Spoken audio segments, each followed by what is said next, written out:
noches. Bienvenidos a nuestro 54º cañonazo talmúdico en www.coltubsefarat.com. Después de un pequeño hiato, afortunadamente, pues ya estamos otra vez en línea. Vamos a tener un par de interrupciones por la fiesta de Pesaj, pero esto pues es absolutamente normal, entendible, y ya después al menos en la época de Sfirat HaOmer, vamos a poder estudiar ininterrumpidamente. Hoy tengo para mi gran placer una de las subiot más maravillosas y más extrañas de todo el Talmud, que es Baba Metzia 59a y b.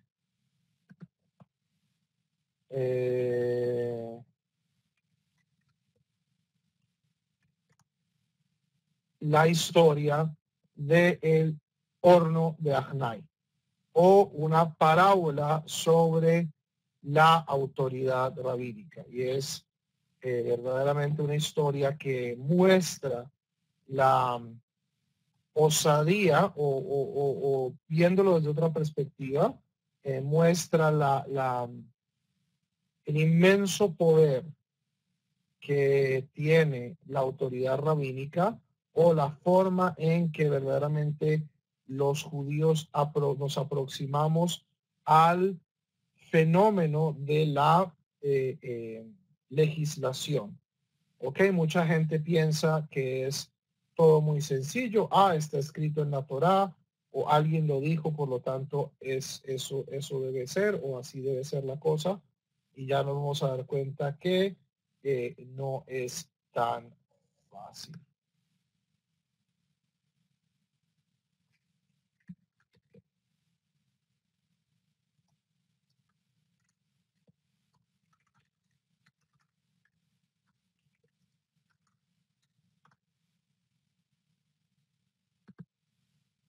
Ok. Entonces, para entender dónde aparece esta sugya aparece en el contexto de Onaat Devarim. Hay una discusión bastante larga en Baba Metzia sobre herir los sentimientos de los demás. Herir los sentimientos de los demás.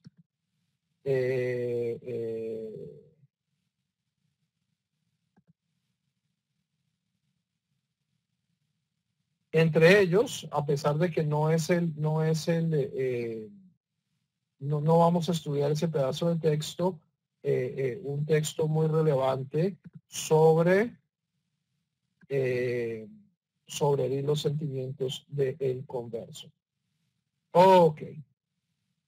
Tanam Hatam enseñaron en una Mishnah, eso es una Mishnah en Masejet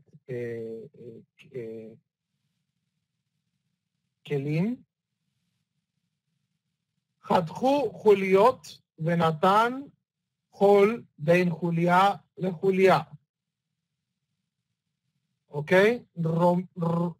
Se rompe el objeto en partes y se pone arena entre cada parte y parte.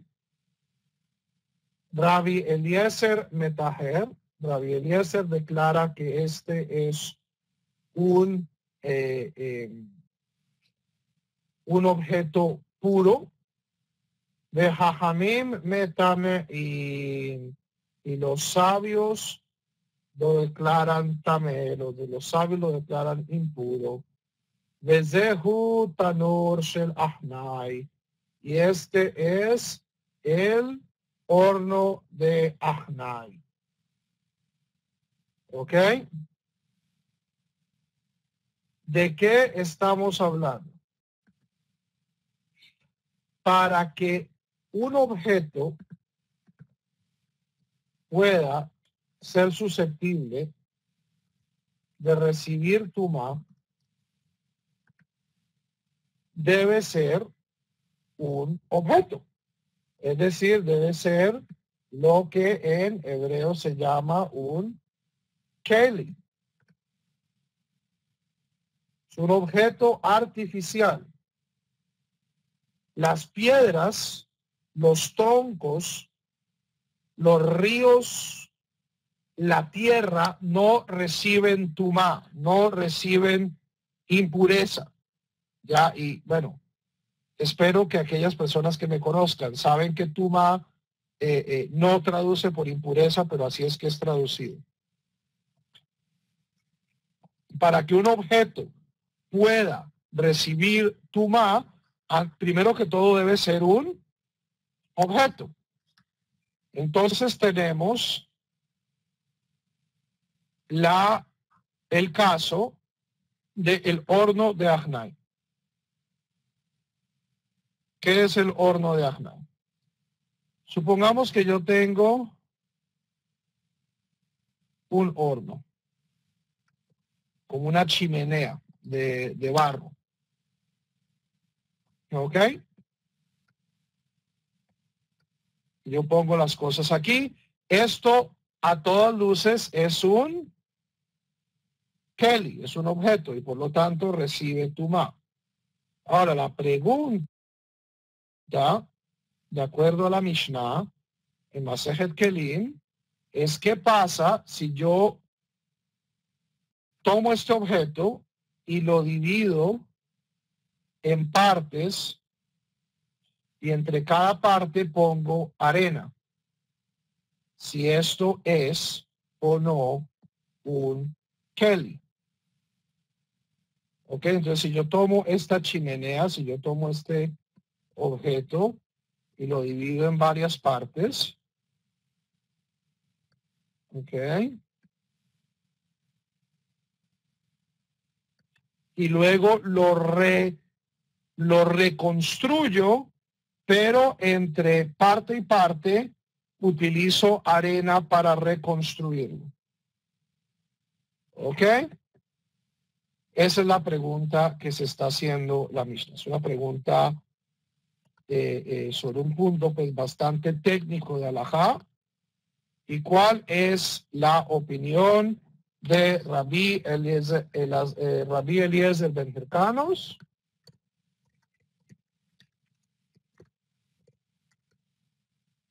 Dice, esto no es un Keli.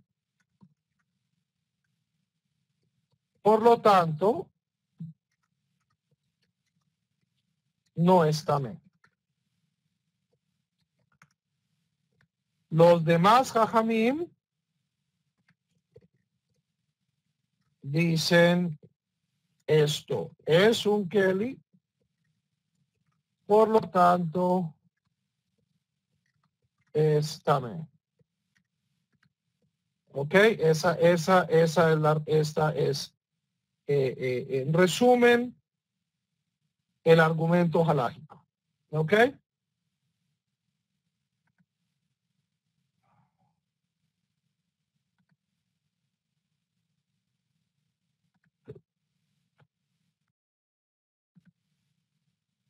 Simplemente para refrescar la memoria, Rabí Eliezer Ben Hirkanos,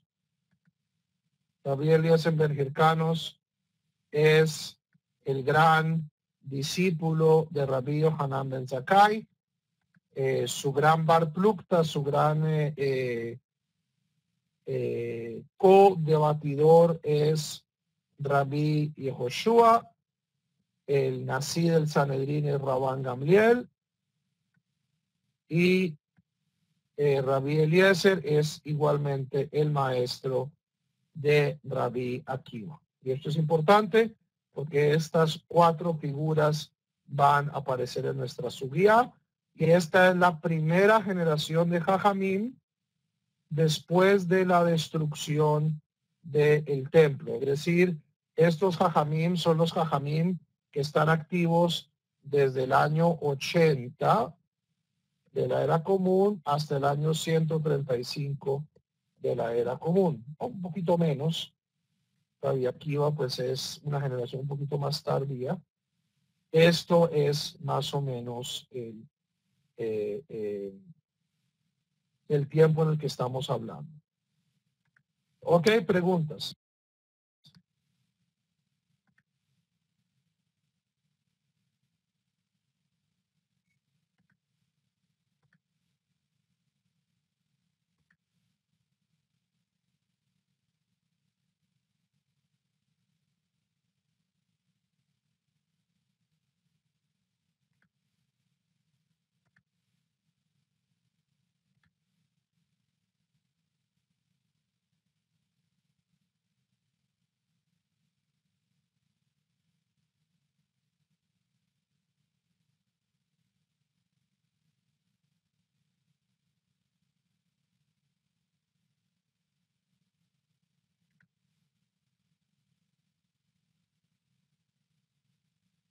No, no importa el número de divisiones.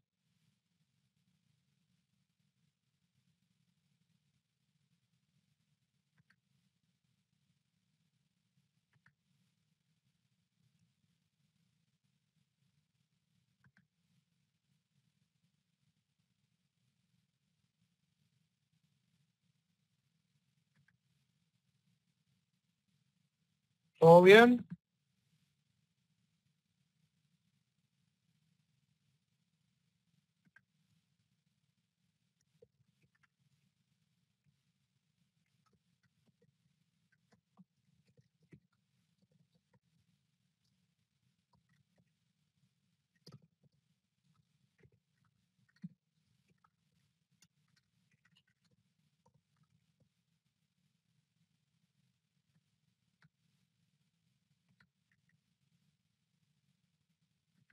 Ok.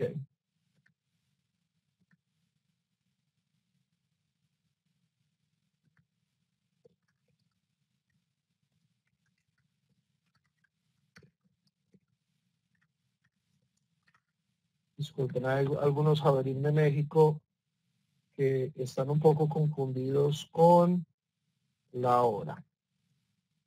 Ok, entonces, Tanan Hatam se enseña en la Mishnah. Si se rompe el objeto, si se rompe y se llena con arena, Rabbi Eliezer Metaher, de Jajamim Metamein, y los sabios lo hacen impuro, de Zehu Tanor Shel Achnai. Y este es el horno de Achnai. Mai Achnai, ¿por qué se llama el horno de Achnai?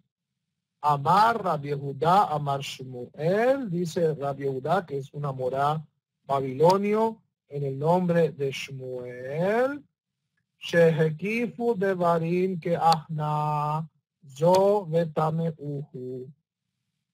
¿Por qué? Porque los sabios rodearon a Rabbi Eliezer con palabras como un Ahna.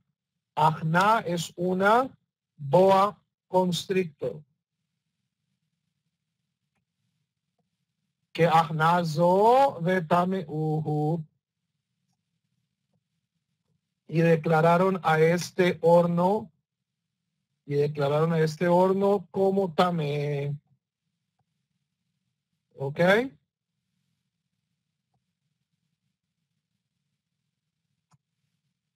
Entonces, Ahna es una boa constrictor. Entonces, los colegas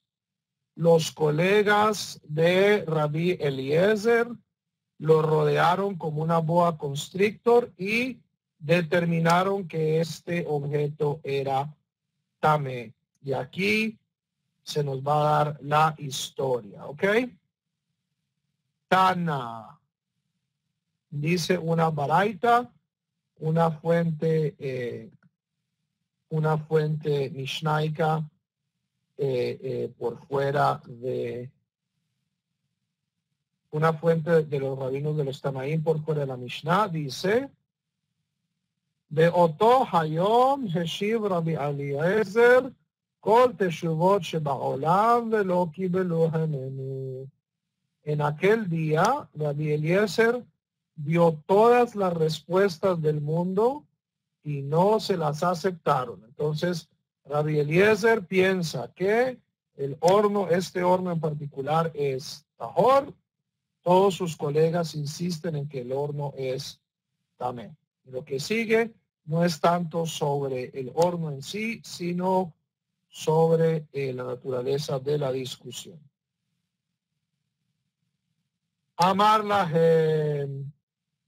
dice Rabbi Eliezer a sus colegas, Im halacha kemoti, haru ze yochiach.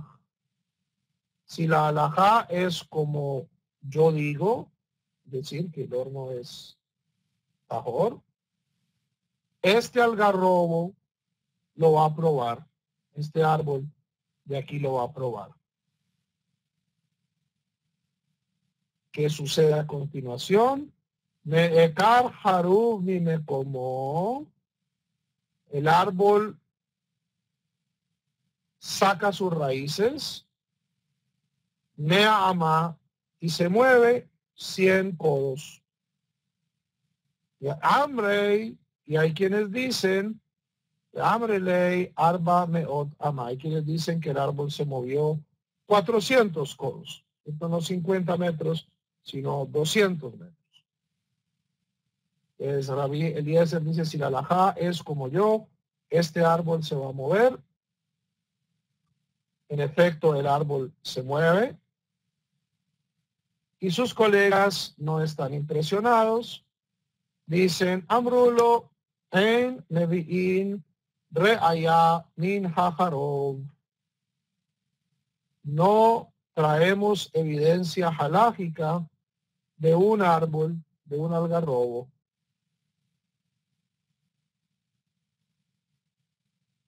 Rabí Eliezer no se da por vencido.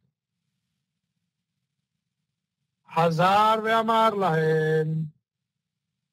vuelve y les dice, hey, malajá que moti, si la alajá es como yo digo, amatamayim yojihu, esta alberca, esta sequía, lo va a probar.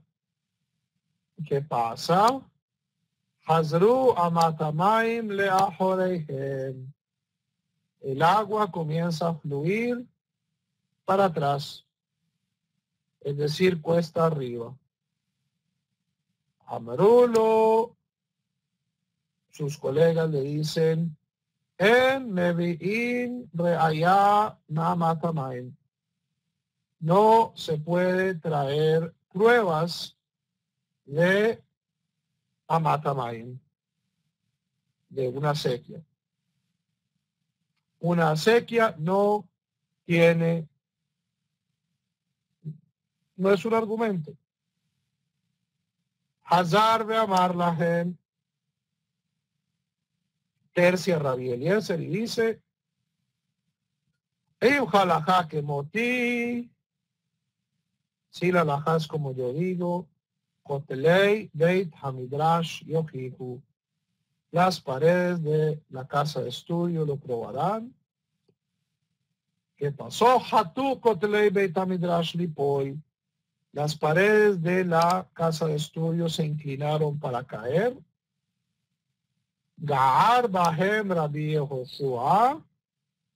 Rabbi Yehoshua la regaña y les dice, אם תלמידי חכמים מנצחים זה את זה בהלכה, אתם מה טיבכם? Rabbi Yehoshua le dice a las paredes, o sea, coloquialmente, no sean metiches. Esto no les concierne.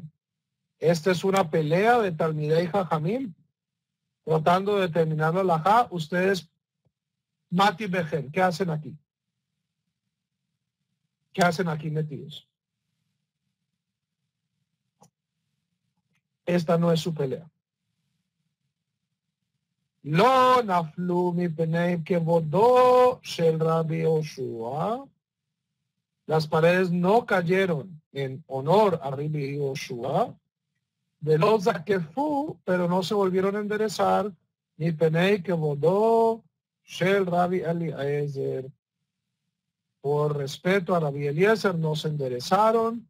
De Adain, Matin, de Omedin. Pero todavía las paredes de esta casa de estudio en particular están inclinadas. Entonces, Rabbi Eliezer ha ofrecido 3 milagros. Uno, un árbol se ha desplazado. Esto no convence a sus colegas. El agua fluye de manera contraria. Esto no convence a sus colegas. Las paredes del Beit Midrash se inclinan. Esto no convence a los colegas y Rabbi Yehoshua incluso se pone molesto. Y por último, Rabí Eliezer va a apelar a la autoridad suprema. Hazar ve amar lahem. Volvió y dijo, Im halajá kemoti, si la halajá es como yo digo, min hashamayim yojihu, los cielos lo van a probar, es decir, Dios mismo lo va a probar. Yatzta bat kol, una voz divina sale de los cielos y dice, Malahem etzel Rabbi Eliezer, ¿qué tienen ustedes en contra de Rabbi Eliezer? Shehalajá kemotó bechol makom. ¿Qué tienen ustedes en contra de Rabbi Eliezer? La halajá siempre sigue a Rabbi Eliezer, lo cual personas que hayan estudiado bastante halajá y bastante Mishnah saben que esta voz de los cielos está mintiendo. En muy pocos casos la halajá sigue a Rabbi Eliezer, especialmente cuando este está contrariando la voluntad del resto de los jajamín o cuando contraría a Rabbi Joshua. Entonces Dios mismo está introduciendo y dice, ¿cuál es el problema? Rabbi Eliezer tiene razón. Amad Rabbi Joshua. Rabbi Joshua se pone de pie al raglav, Vayomer, y dice, Lo Bashamayim hi. La Torah no está en los cielos. Lo Bashamayim hi. Es decir,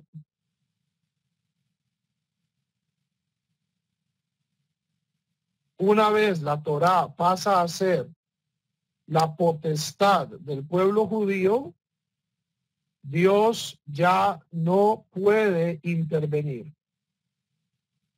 Dios es la fuente de la autoridad, pero parte de la noción de Brit, parte de la noción de pacto, es que una vez el pacto es dado, el pacto en sí mismo contiene las reglas y las normas de interpretación, y estas normas de interpretación no admiten influencia externa. Ok, aquí hay un pequeño paréntesis. Si ustedes ven, está en un diferente tipo de letra. Esto es comentario de los Amoraim, de los sabios de la siguiente generación. Mai lo bashamayim. ¿Qué significa esta cita? Es una cita de Deuteronomio 30. Deuteronomio 30, es más, es importante. Ya se la leo.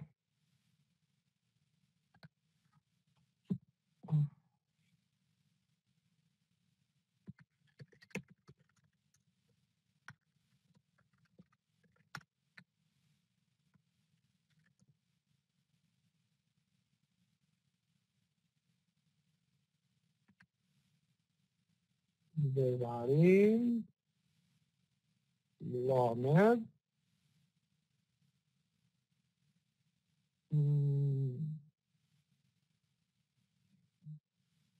es Deuteronomio 30:11. Ki hamitzvah hazot asher anohim etzavecha hayom, pues esta mitzvah que yo te ordeno hoy, lo nifleit hi mimeka, no es más sorprendente que tú, no. Velo rejokaji, y no está lejos.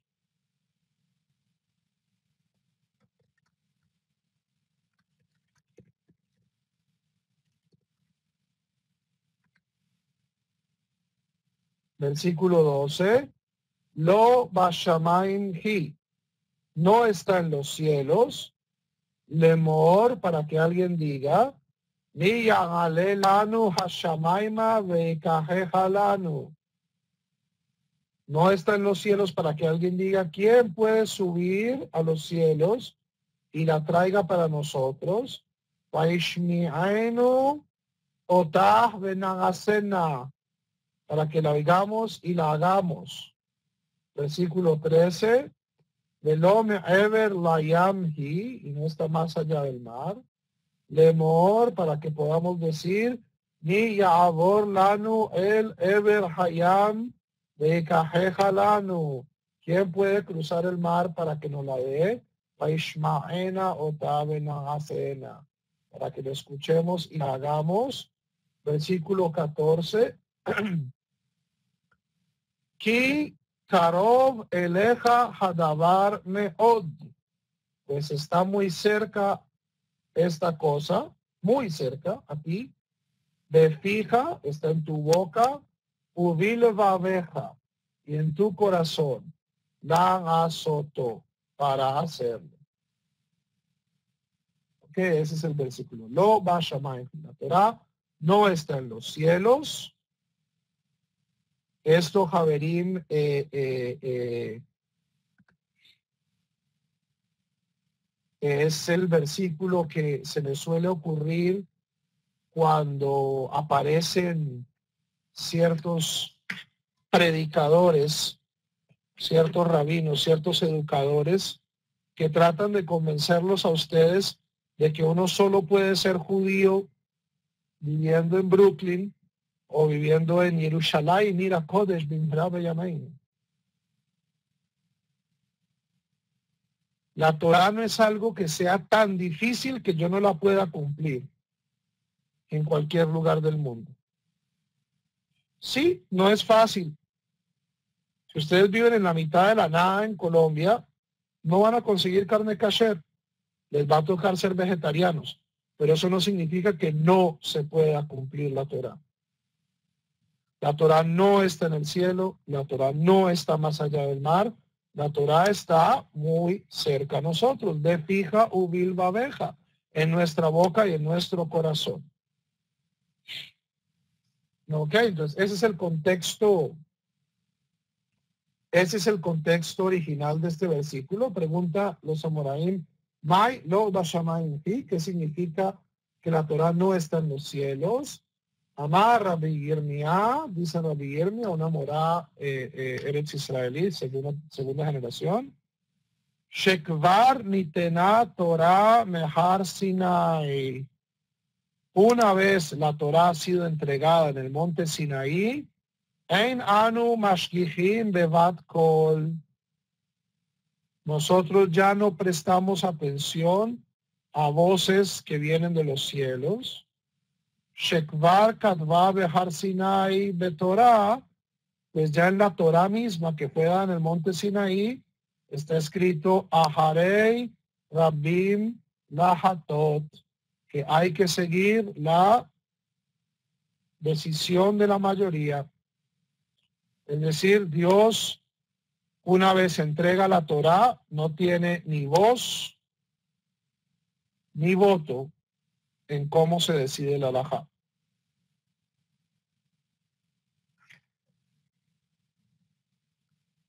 Ashkahei Rabbi Natán Eliyahu.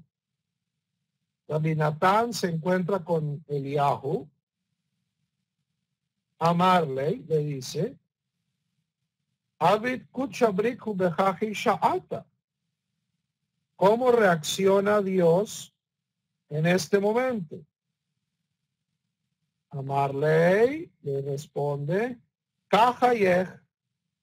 Dios se sonríe o se ríe de Amar y dice, Nitzhoni banai, Nitzhoni banai. Mis hijos me han derrotado, mis hijos me han derrotado. O, otra forma de interpretarlo, mis hijos me han eternizado. Porque una vez la Torah demuestra que es un sistema independiente, que es un sistema que está en constante evolución, con reglas claras de cómo evoluciona el sistema y de cómo no evoluciona el sistema, este es un sistema que potencialmente puede durar para siempre. Preguntas.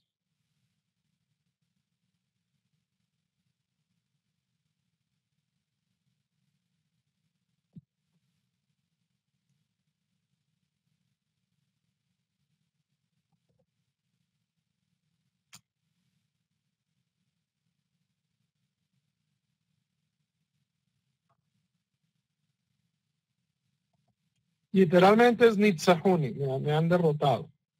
O bueno, Netzach también significa eternidad, que es de donde viene esta interpretación.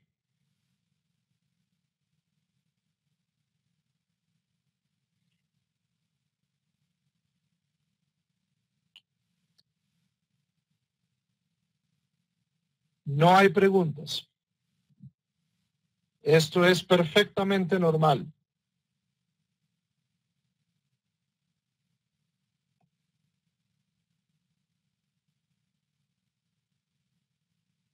Los judíos podemos desobedecer patentemente la intervención directa de Dios.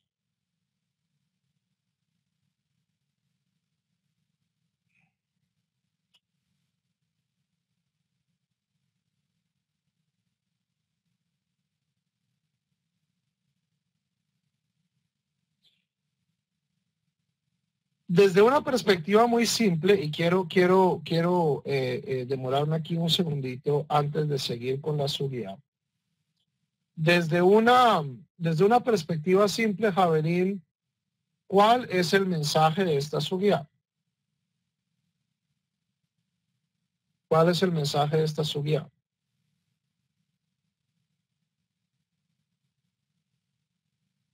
El primer mensaje de esta subida es algo que es algo que desafortunadamente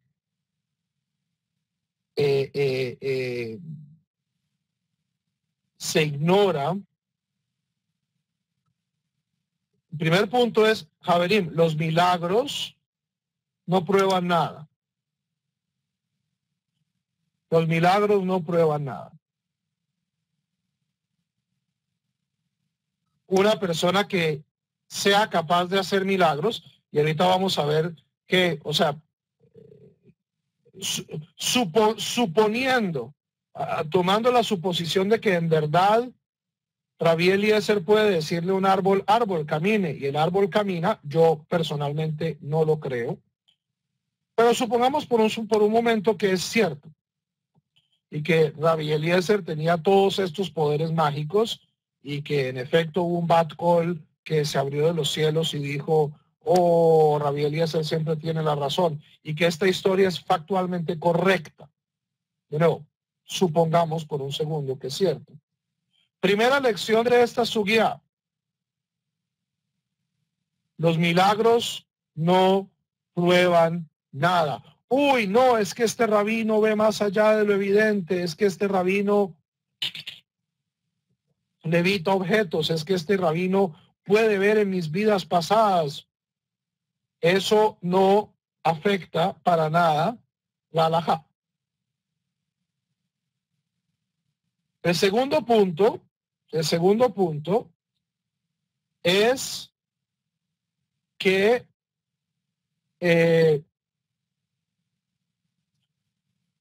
la Torá, como un sistema de legislación,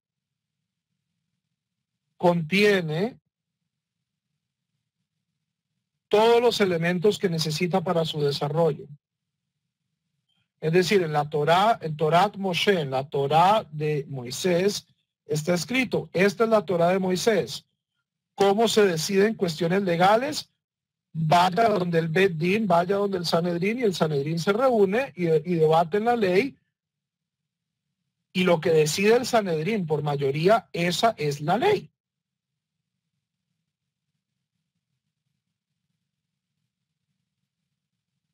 ¿Ok? Y les voy a poner una comparación. La Constitución de los Estados Unidos de Norteamérica, ¿cierto? Fue escrita por Jefferson, por Hamilton, por una gente muy inteligente. Dentro de la Constitución de los Estados Unidos aparece, está escrito, Jefferson y Hamilton y toda esta gente se comprometió a que existe un mecanismo para hacer enmiendas a la Constitución. Estas enmiendas deben ser aprobadas por tanto porcentaje de votación del Congreso, etcétera, etcétera, etcétera. Se define exactamente qué es lo que se necesita para pasar una enmienda.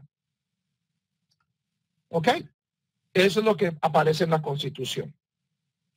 Todo el pueblo de los Estados Unidos dice, sí, esa es la Constitución, nos gusta la Constitución.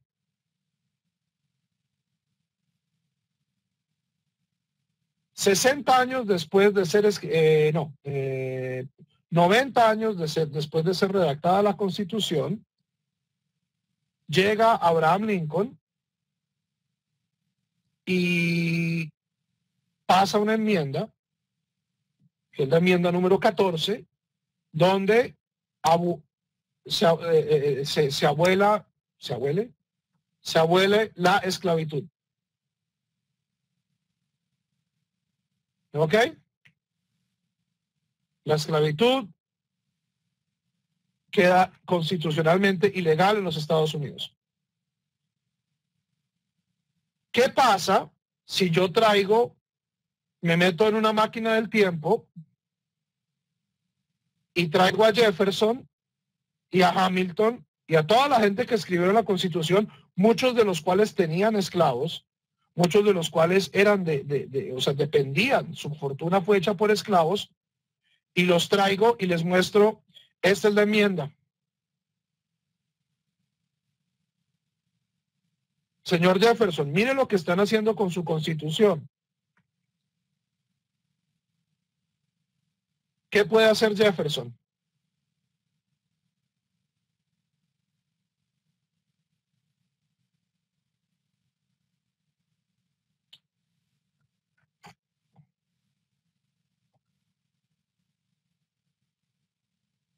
¿Qué puede hacer Jefferson? Nada, no puede hacer absolutamente nada. Una vez la Constitución es promulgada y la Constitución tiene sus herramientas claras de cómo se reinterpreta y cómo se avanza en el sistema,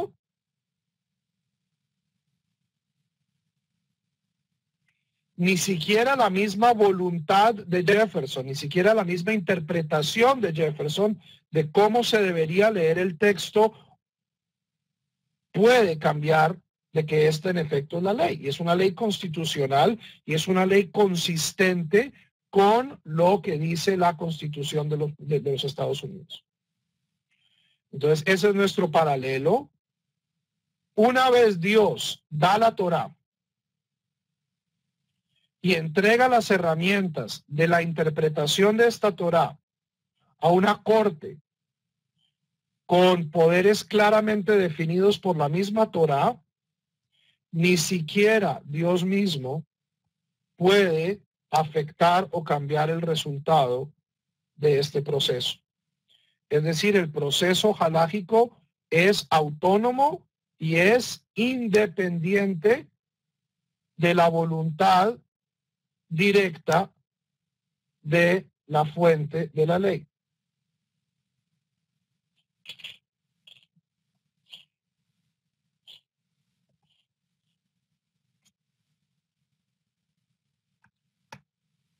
Es decir, el argumento que traen los cristianos o que traen los musulmanes de que es que Dios cambió de parecer es irrelevante. Si Dios cambia de parecer o no, eso no estaba en el contrato, papá. sea, ese es el contrato. Usted lo firmó, yo lo firmé, usted se comprometió, yo me comprometí. Que no le gustamos, bueno, no le gustamos. Que ahorita le gusta más otro pueblo, vaya a ver si es verdad. Pero eso,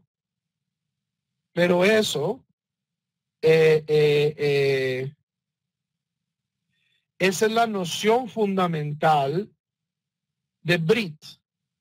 El judaísmo no es una religión, Javier. El judaísmo es un acuerdo, es un pacto, es un acuerdo constitucional al que entran dos partes.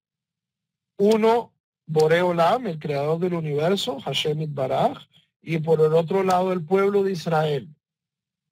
Ambas partes de libre voluntad se comprometen a cumplir las partes del contrato y ninguna de las dos partes puede liberarse del contrato.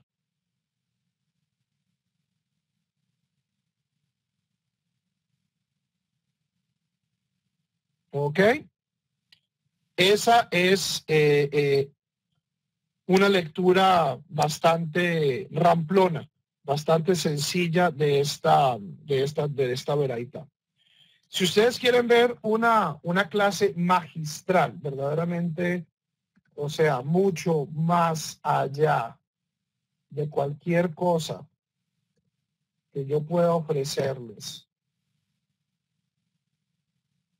les recomiendo sobre esta subida.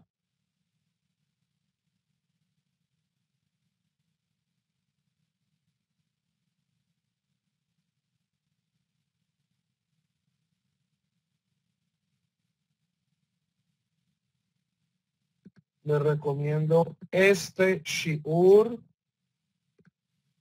en inglés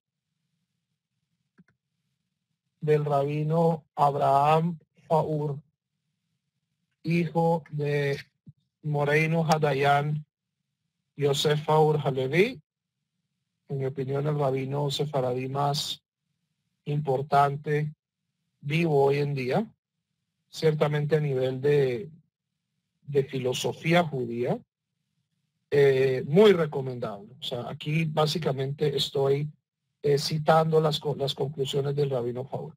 El rabino Faur ve esta veraita no como una anécdota real donde Rabí Eliezer en efecto hace todos estos milagros, sino como una tipología de diferentes argumentos que Rabí Eliezer trata de utilizar para contrarrestar la opinión de sus colegas. Y vamos entonces en orden. El algarrobo. A ver, el algarrobo a través de la literatura talmúdica es un árbol que se demora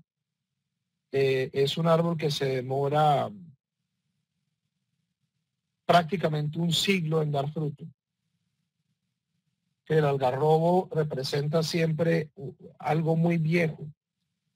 Entonces, para el rabino Faur, este primer argumento es, el Rabí Eliezer está tratando de contrarrestar la opinión. Dice, bueno, pero es que tengo una tradición.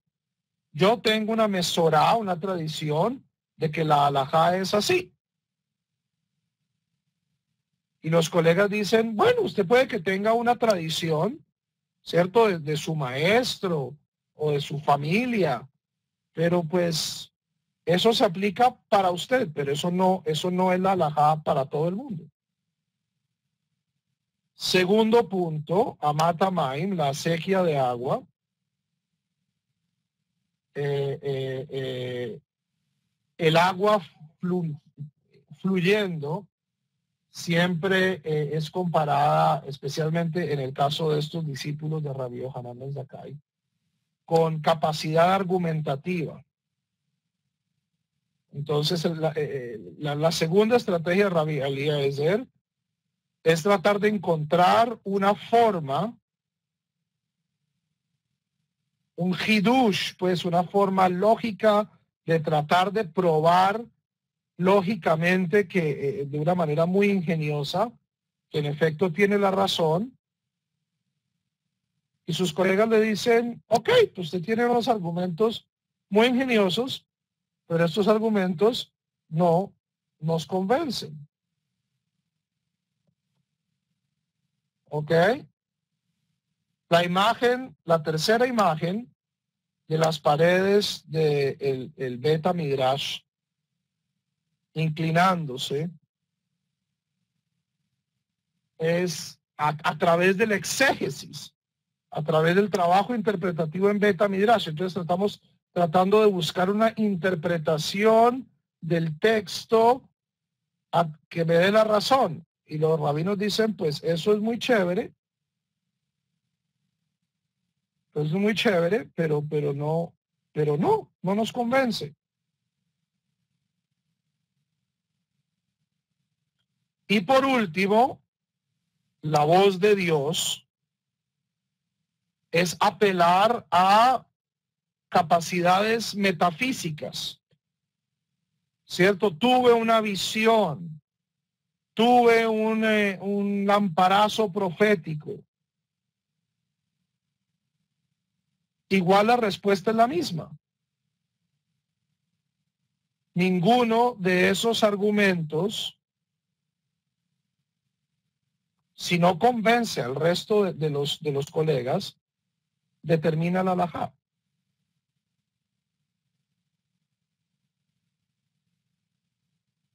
¿Ok? Hoy en día, entonces, está muy de moda en esta cuestión de la emuná y yo no sé qué. Entonces, que hay un santo rabino en Jerusalén que se pone 20 pares de tzitzit, porque él recibió una segulá, que Dios le habló, un ángel, recibió un...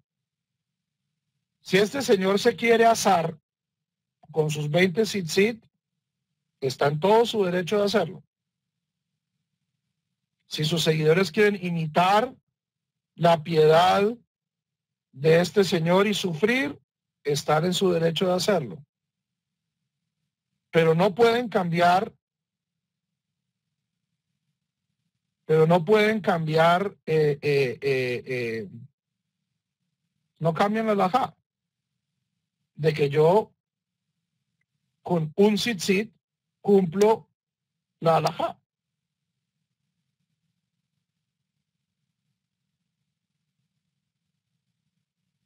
¿Ok? Esto es también grave con el Zohar. Javerín, el Zohar el Zohar fue escrito en el siglo XIII. El Zohar no fue escrito por Shimon Bar Yochai. Olvídense de eso. Y tenemos un libro del siglo XIII que contradice de manera explícita varias consecuencias, varias conclusiones halágicas a las que ha llegado la corte de Israel. ¿Por qué? Porque algún iluminado en Francia o en España tuvo una visión de que así es más espiritual la mitzvah. No importa si es más espiritual la mitzvah. No importa si es más espiritual la mitzvah. Lo que importa es que no es la ley así.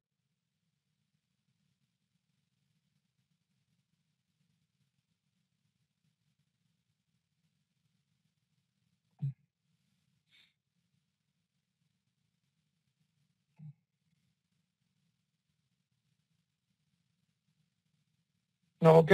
Entonces,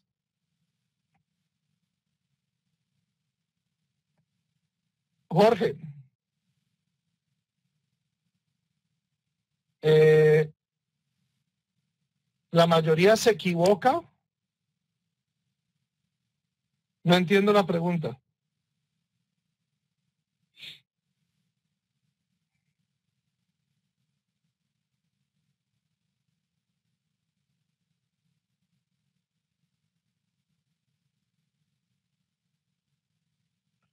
Cuando tú preguntas si me equivoco o no me equivoco, es porque existe un patrón objetivo de la norma.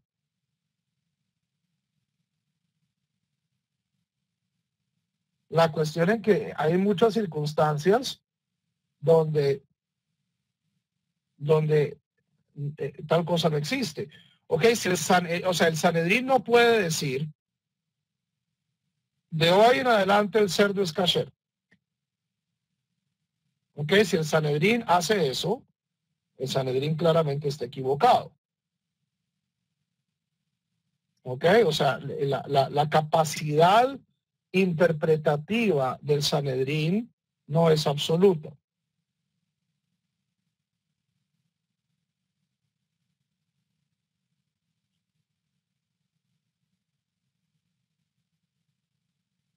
Pero en aquellas áreas grises,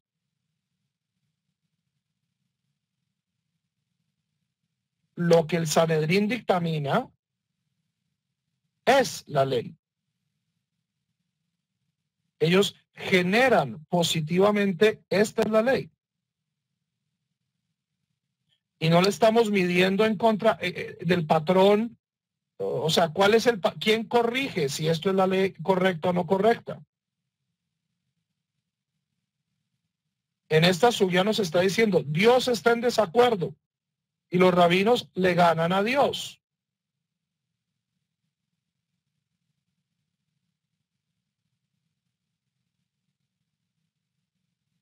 O sea, ¿qué más necesitas tú que una confirmación objetiva de que Dios está en desacuerdo con la halajá para decir, oh, esto es equivocado? No, pero igual la ley sigue la mayoría.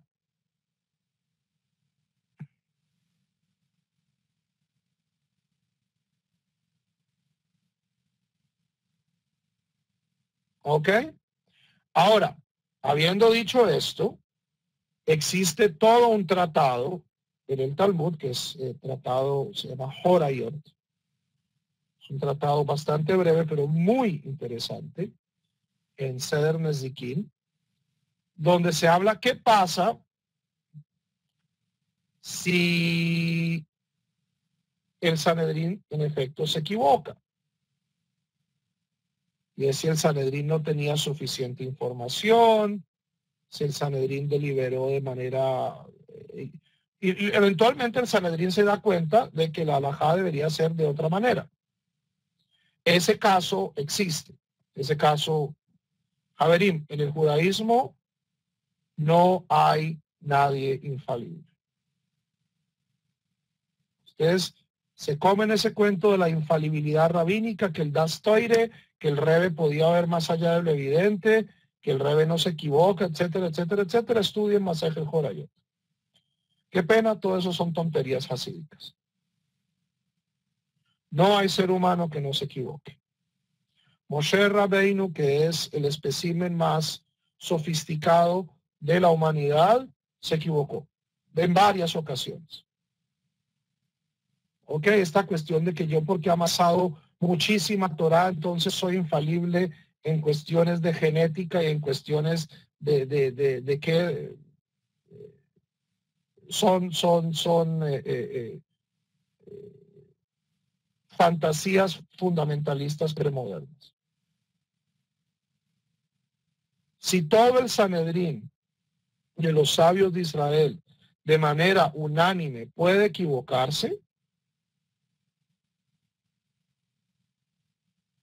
entonces el Rebe Perencejito y el Rebe Fulanito y el Rebe Sutanito igualmente pueden equivocarse.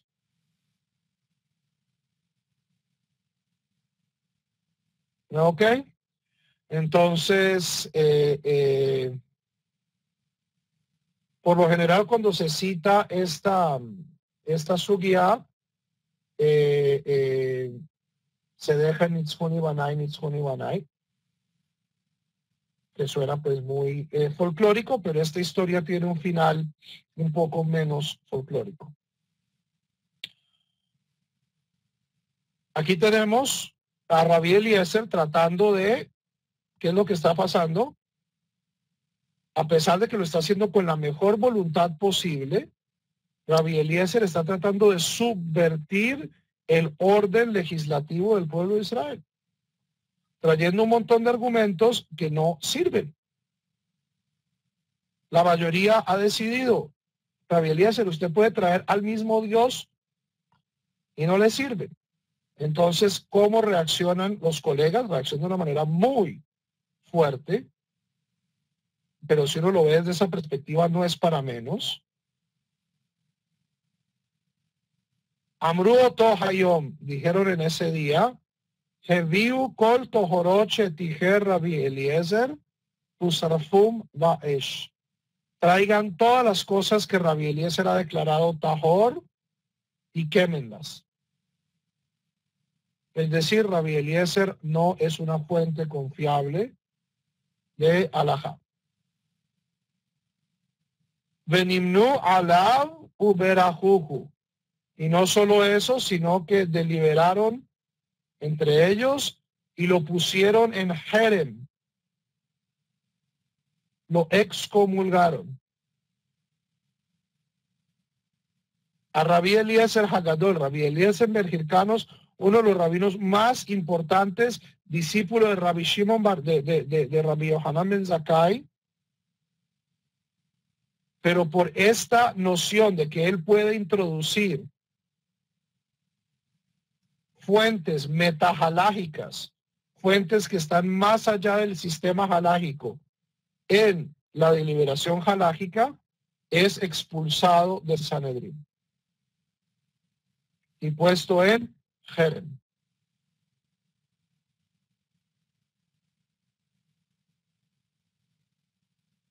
Franklin, no viniste a la reunión sobre Jaburot. Tienes que ver la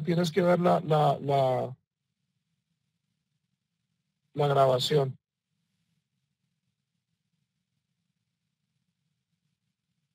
Amru, pero entonces ahorita ¿quién le pone el cascabel al gato?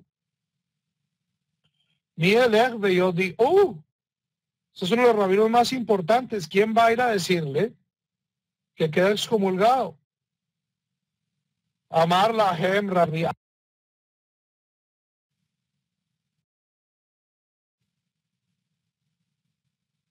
Yo iré, Shma y el Adam Sheino Hagun, no sea una persona que no tenga la gravedad necesaria, vaya, Veyodio, y le diga, Venimzab Mahrir, et kol hagolam kulo, y Rabbi Eliezer destruya a todo el mundo. Ma asar Rabbi Akiva, ¿qué hizo Rabbi Akiva? La Bash Shehorim, se viste de negro. El rabino Faur hace notar, Javerín, si Rabbi Akiva se está vistiendo intencionalmente de negro, ¿eso significa que los rabinos en la antigüedad se vestían de negro?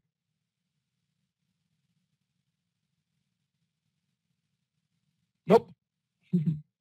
La Bash Shehorim se viste de negro. Venitatav Shehorim y se envuelve en un talit negro. Veashav lefanab y se sienta frente a Rabbi Eliezer, Birhok Arba Amot, a una distancia de 4 codos, que es una de las restricciones. Una persona que está en Jerem, uno no se le puede acercar más de 4 codos. Amarlo Rabbi Eliezer, le dice Rabbi Eliezer, aquí va, Mayom y Omaim. En buen colombiano, tosque parcero, amarlo, Ribi, Rabbi Akiva le contesta, que me dumeli shehaverim bedilim mimeja. Me parece que tus amigos se han alejado de ti. Es decir, se lo deja saber de manera sensible, de manera tranquila. Afhu karabe gadab.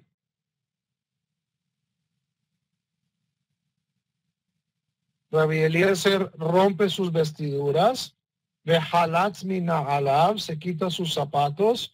Venishmat, se extiende en la tierra, Veyashab al Gabei Karka, extendido sobre la tierra, llorando, Zaglo Ainav de Maot, y sus ojos lloran, vertiendo lágrimas. לקח העולם שליש בזיתים ושליש בחיטים ושליש בשעורים, ויש אומרים אף בצק שבידי אישה טפח. Y en ese momento, dice, el mundo, una tercera parte de la cosecha de aceitunas se echó a perder, una tercera parte de la cosecha de trigo, una tercera parte de la cosecha de cebada. Y hay quienes dicen que incluso la masa en las manos de la mujer se echó a perder. Tana, dice una veraita, Ah gadol haya beoto hayom. Gran confusión llegó en ese momento. Shebechol makom shenatam mo'einav, Rabbi Eliezer, nisraf. Toda cosa a la que Rabbi Eliezer lo miraba, cogía fuego, como cíclope. Be'af Rabban Gamliel, que era el Nasi. Rabban Gamliel era la persona, el presidente del Sanedrín, principal responsable de esto. Rabban Gamliel Hayabá Bisfina. Rabban Gamliel estaba en un barco. Amad Alav Nachshol Letovo. Y una tormenta quería sumergir el barco. ¿Y qué dice Rabban Gamliel? Que domeli she'en ze'ela bishvil Rabbi Eliezer ben Hirkanos. Me parece que esto es solo por causa de Rabbi Eliezer ben Hirkanos. Amad al Raglav Amar, se pone de pie y dice, Ribono shel Olam, amo del universo, Galui beyadua lefaneja, tú sabes, shelo lichvodi asiti, que no hice esto por mi propio honor, velo lichvod beit Abba, y no por la casa de por el honor de la casa de mi padre, es decir, de la dinastía de Gileel. Ela lichvodeja, sino por tu honor, shelo irbu machlokot Israel, para que no se aumente los debates, las diferencias en el pueblo de Israel.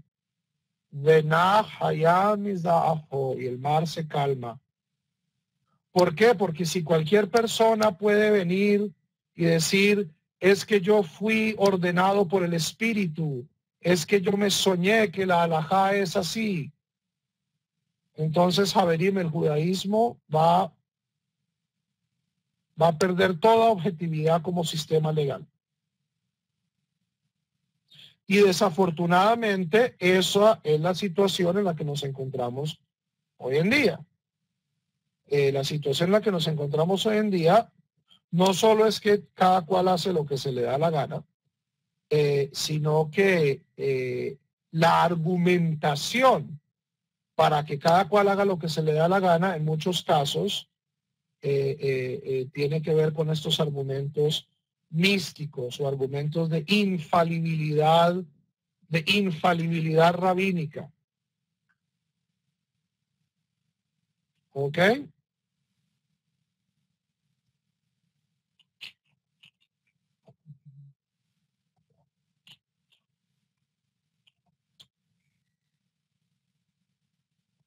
¿Puedo no estar de acuerdo con los rabinos? Yo puedo estar en desacuerdo con los rabinos, pues no con los rabinos del Talmud, no con el Sanedrín.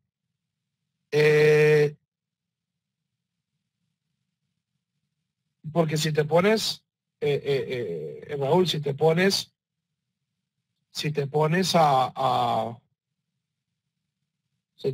de acuerdo con todos los rabinos, vas a acabar locos, porque los rabinos no se ponen de acuerdo.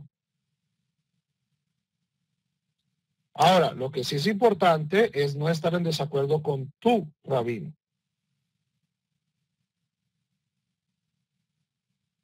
Una vez tú escoges a una persona como tu rabino y le haces una pregunta halágica, esta respuesta merece respeto, merece tu, tu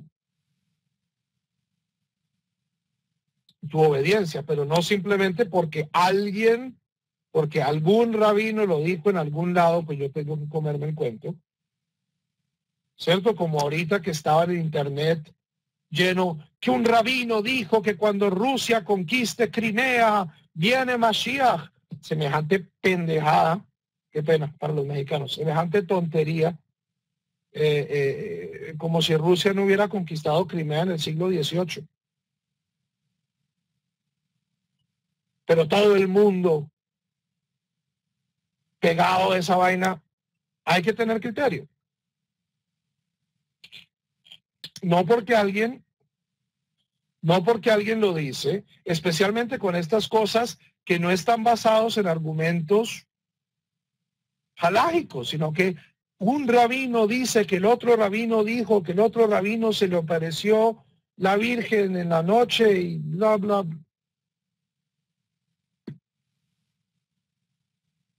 Cuentos. Eso no es un argumento halágico.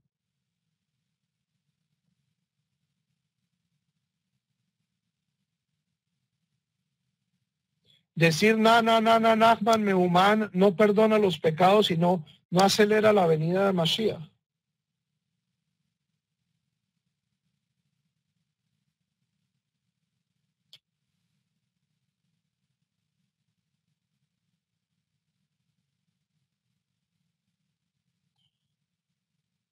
Las leyes civiles se respetan, Silvia. Tenemos una obligación de seguir las leyes de los países donde nosotros vivimos.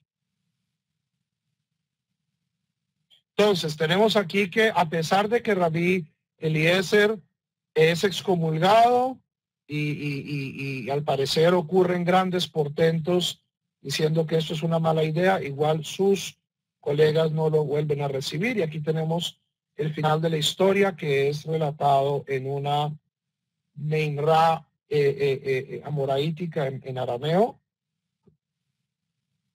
Hermosa a nivel literario. Ima Shalom es el nombre de una mujer. Ima Shalom de Beitaihu de Rabbi Eliezer. Ima Shalom era la esposa de Rabbi Eliezer. Achtei de Rabban Gamliel y era la hermana de Rabban Gamliel.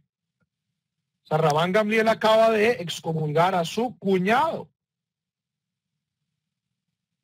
No solo uno de los más grandes rabinos, sino a su cuñado. Havai mehahuma hace, desde ese día, de Eilach en adelante, lo hava shavkalei, le Rabbi Eliezer, le maipel al apei. No lo dejaba hacer tahanun. Okay, tahanun es la oración que se hace después de la amidad. Hoy en día es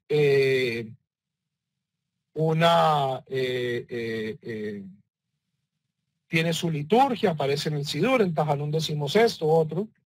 En la época rabínica, y esta es una práctica que a mí me gusta rescatar de vez en cuando, Tahanún era simplemente pedir cosas personalmente. Y esto se hacía mipal al ape, la gente se echaba de cara al piso, de bruces en la tierra. Ahora, ¿por qué Ima Shalom no quiere dejar que su hermano haga tahanún? Porque ciertamente un rabino de esta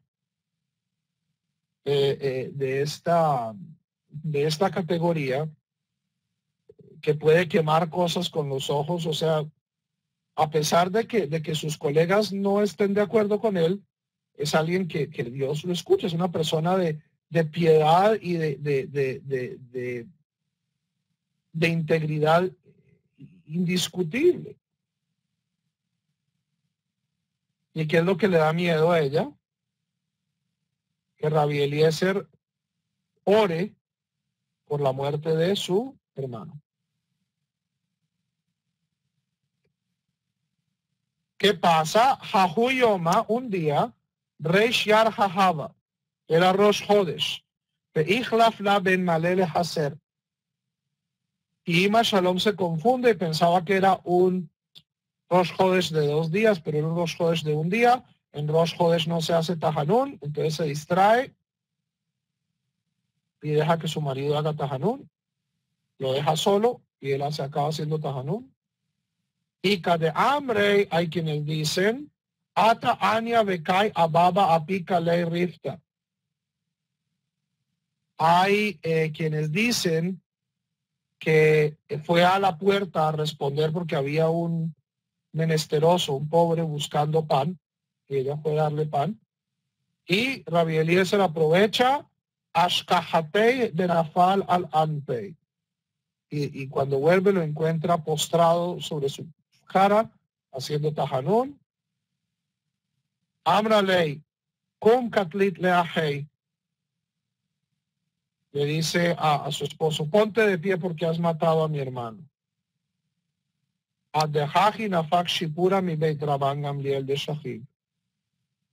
Y en ese momento sale una noticia de la casa de Rabban Gamliel que ha muerto. Amarlei minaya da'at. ¿Cómo lo supiste? Amralei le dice, Kach mekubalni mi beit abi ava. Así aprendí en la casa de mi padre, es decir, de la escuela de Hillel. Kol hashen arim nin alim. Todas las puertas del cielo se cierran. Hutz mishagarei ona, con la excepción de cuando una persona es ofendido, cuando una persona verdaderamente es herido, cuando una persona verdaderamente es despreciado, es mal, Dios no cierra esas bendiciones, no cierra esas peticiones. Preguntas.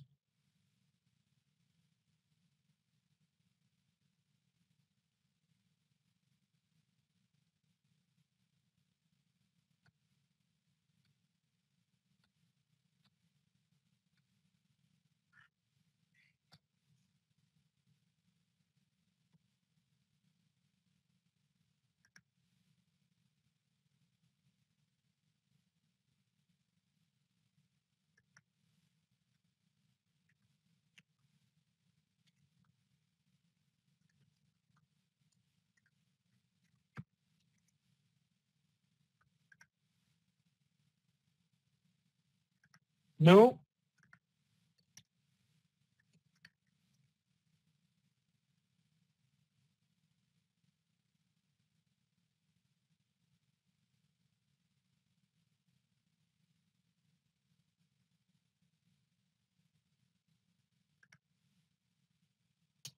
Bueno, Javerín, si la suya al Tanor Shelachnai no les movió el corazón, dudo mucho que algo pueda hacerlo. O tal vez la nueva película del Capitán América.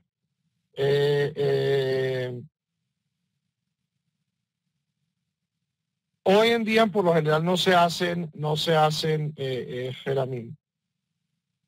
Porque pues excomulgar a una persona, la persona pues simplemente se va a otra comunidad donde lo reciba. El Sanedrín era compuesto por 71 rabinos con sus asistentes.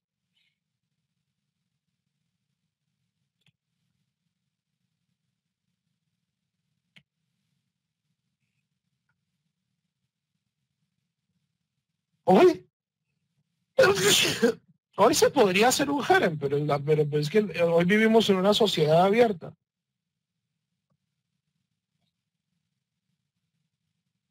Ok, o sea, a mí me ponen en jerem y yo pues me voy a otra sinagoga donde la gente le importa un cebollo el jerem.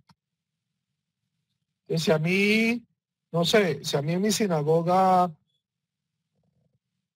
si a mí el rabinato me pone un jerem, me voy a una sinagoga reformista, me voy a una sinagoga mazortí, o sea, el jerem perdió ya su efectividad. ¿Por qué? Porque nosotros ya no vivimos en guetos donde toda la gente le ponga cuidado a los rabinos.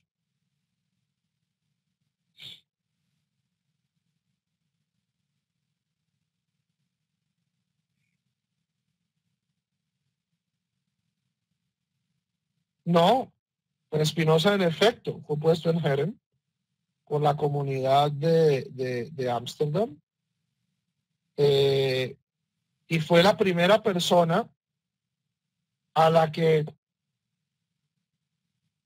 no le importó. Por eso Espinosa es el primer judío moderno.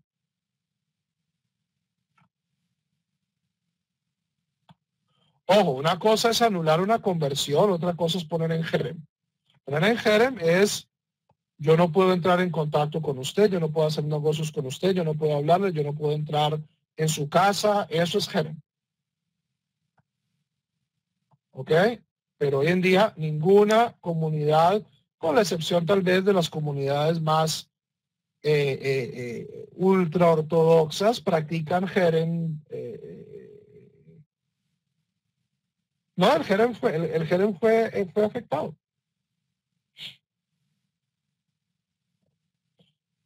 El Jerem no importa que se publique, el Jerem es si es declarado.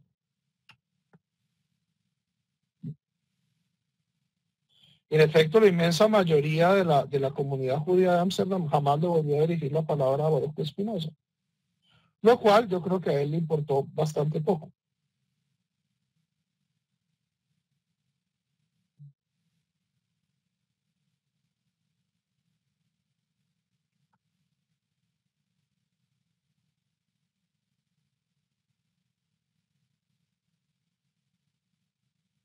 Bueno, Javier, pendientes mañana en la página para la